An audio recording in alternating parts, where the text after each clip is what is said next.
오늘 말씀에서는 예수께서 자신의 고향인 나사렛으로 가서 사역을 하시는 말씀이 나오고 있습니다. 나사렛은 예수님께서 주로 사역하셨던 그 가버나움으로부터 40km 정도 떨어진 곳에 있었던 산간지대에 있었던 산골 동네였습니다. 그야말로 변두리에 있는 촌이라고 할 수 있겠죠. 예수님은 늘 그러하셨듯이 이번에도 안식일에 그곳에 있는 회당에 들어가셔서 말씀을 가르치십니다. 가르침을 끝나자 사람들은 모두 놀라죠. 예수님의 가르침이 다른 복음서에 보시면 나오듯이 그들의 서기관과 같지 않고 권위와 능력이 있었기 때문입니다. 뿐만 아니라 예수님이 행하시는 기적 역시 사람들을 놀라게 만들었습니다. 아마 그곳에서 병 고치는 그런 역사들도 일으키신 것 같습니다. 하지만 놀란 뒤에 사람들의 반응이 약간 부정적인데요. 2절을 보시면 이 사람이 어디서 이런 것을 얻었느냐라고 하면서 약간 경멸하는 조로 이야기를 합니다. 이런 일을 행할 만한 사람이 아니다라는 것이죠. 또 3절에 보시면 이제 그 이유가 나타나는데 이 사람이 마리아의 아들 목수가 아니냐, 그의 동생들이 우리와 함께 살고 있지 않느냐라고 하면서 자신들이 마치 예수를 잘 아는데 이런 일을 할 수 있는 사람이 아니다라는 식으로 약간 무시하는 토로 이야기하는 것을 볼 수가 있습니다. 여러분들 그들도 그럴 것이, 이 동네 사람들은 어렸을 때부터 예수를 가까이서 지켜보면서 그의 출생부터 시작해서 그의 유아기, 유년기, 소년기 그리고 청년기를 다 지켜보았을 것입니다. 그리고 목수의 아들로서 예수님의 직업이 목수였겠죠. 공생의 전에. 정말 평범함이 그지없는, 아니면 어쩌면 예수님을 이 목수라는 비천한 직업을 가진 별 볼 일 없는 청년으로 생각했을지도 모르겠습니다. 그냥 일상적으로 늘 보아왔던 별로 특별하지 않는 한낱 동네 청년이 갑자기 돌변해서는 기적을 행하고 또 라피처럼 가르치고 있으니까 사람들이 놀라면서 이질감을 느꼈던 것이 당연한 것인지도 모르겠죠. 문제는 여러분들 이들의 이러한 선입견이 예수님을 거부하게 만들고 또 받아들이지 않는 모습으로 나타났다는 겁니다. 예수님에 대한 이들의 배척과 불신앙은 예수님의 그 기적 활동에 영향을 미치는데요. 고향 사람들이 예수님을 배척하고 믿지 않음으로 통해서 거기서는 예수께서 아무런 권능도 행하실 수 없었다라고 말씀하고 있습니다. 여러분들 이것은 고향 사람들의 그 배척과 그 거부가 예수님의 능력을 약화시켰다라는 말이 아니라 그들이 믿지 않음으로 통해서 예수께서 자신의 그 기적을 행하는 것을 이렇게 제한을 하셨다는 겁니다. 다만 소수의 병자에게만 안수해서 고치실 뿐이었죠. 예수님이 고향 사람들, 어쩌면 예수님을 어렸을 때부터 봐왔던 정말이지 한 가족과 같은 그런 사람이었을 것입니다. 그런데 참 안타까운 모습이 아닐 수가 없습니다. 어쩌면 예수님에게 가장 많은 은혜를 받을 수 있고 예수님에게 가장 많은 혜택을 누릴 수 있는 그런 부류의 사람들입니다. 하지만 안타깝게도 이들의 그 예수에 대한 그런 선입견들이 그것들을 누리지 못하도록 만드는, 그런 축복을 누리지 못하도록 만드는 것으로 작용을 한 것이죠. 여러분들 예수님의 고향 사람들은 예수님을 잘 안다고 생각했을지도 모르겠습니다.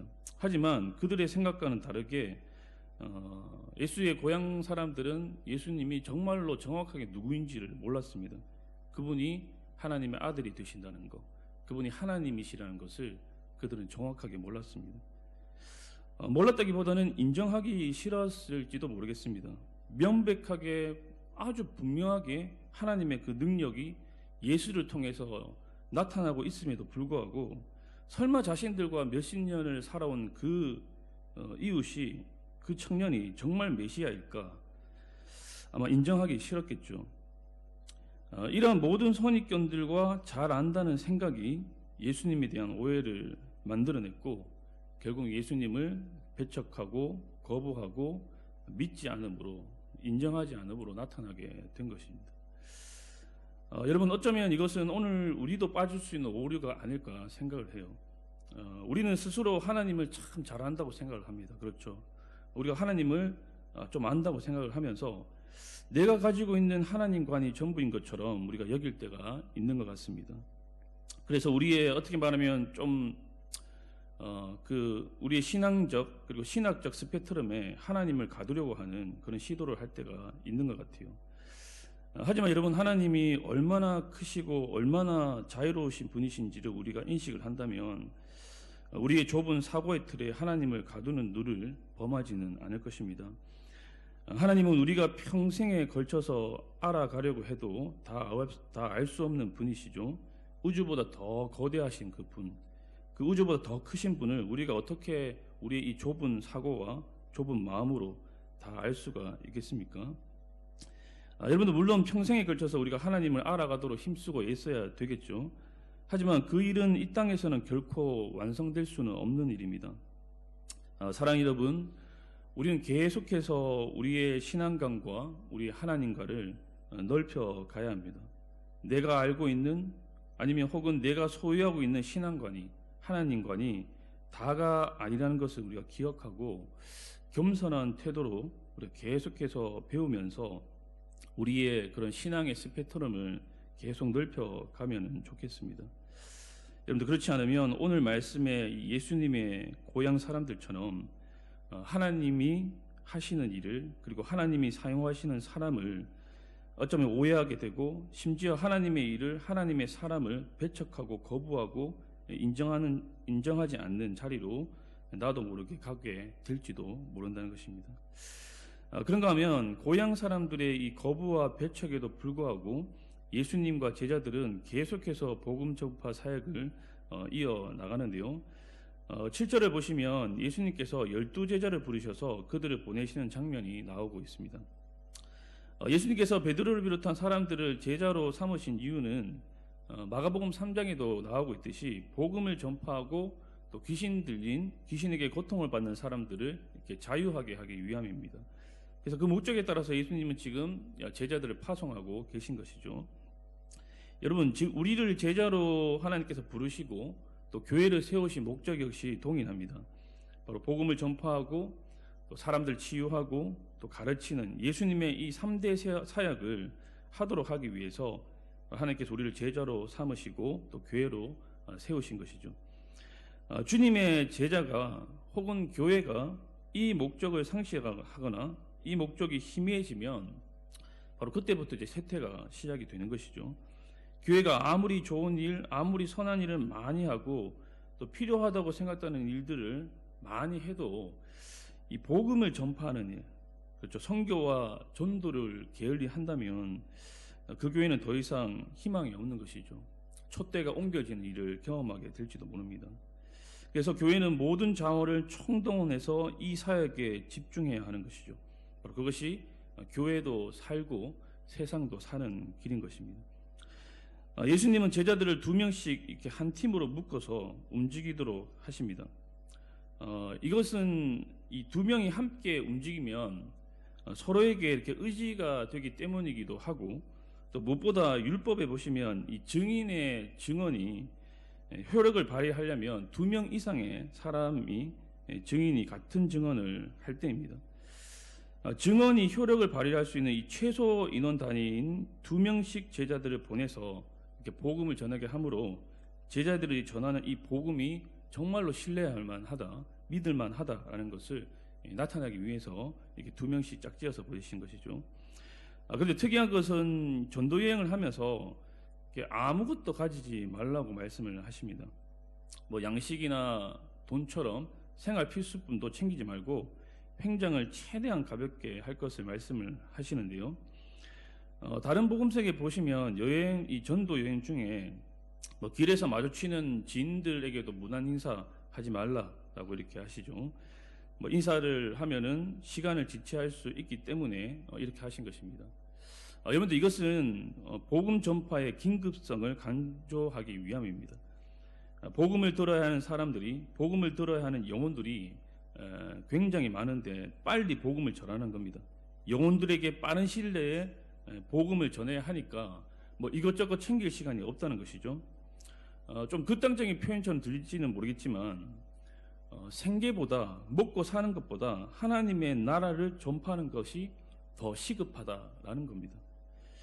여러분들, 이것은 또한 우리의 우선순위가 어디에 있어야 할 것인지를 말해주는 말씀이기도 하죠. 예수님의 증인이 되어서 복음을 전파하고 하나님의 나라를 세우는 일이 우리 인생에서 무엇보다 가장 중요하고 우선시 되어야 한다는 것입니다. 여러분들, 먹고 사는 문제 물론 중요합니다. 그리고 여가 생활도 필요합니다.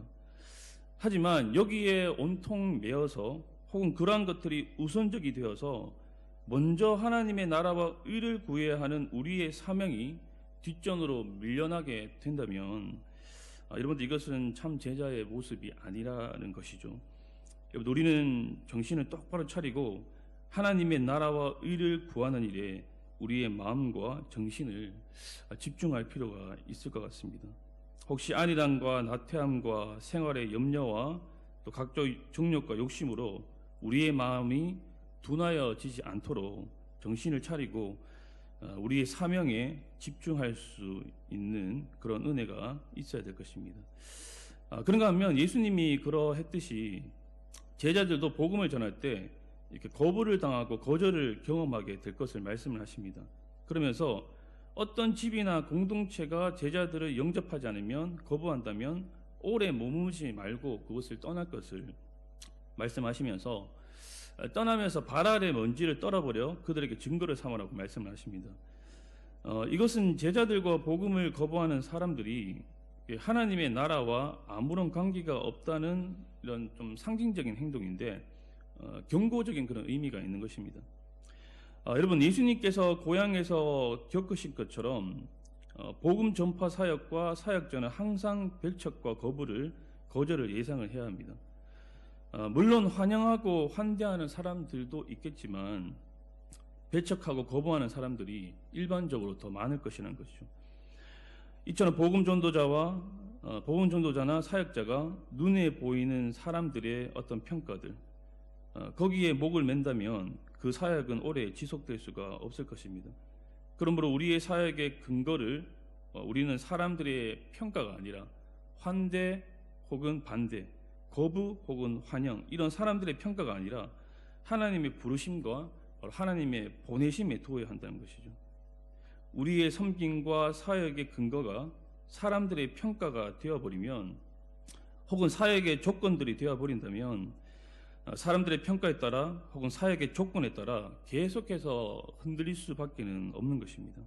하나님께서 나를 부르셨고 하나님께서 나를 그곳에 보내셨다라는 그러한 인식, 그러니까 하나님이 우리 사역의 근거가 되고 원인이 될 때에 반대와 거절과 무반응이라는 사람들의 평가 속에서도 바로 우리는 흔들리지 않고 신실하게 우리의 자리를 지켜나갈 수 있다는 것입니다. 하나님의 부르심과 보내심, 하나님이 우리 사역과 섬김의 근거가 되고 원인이 되어 어떠한 반대와 난관 속에서도 묵묵히 하나님의 나라를 전파하며 하나님의 나라를 세워나가시는 저와 우리 성도님들이 될 수 있기를 주님으로 간절히 축복합니다.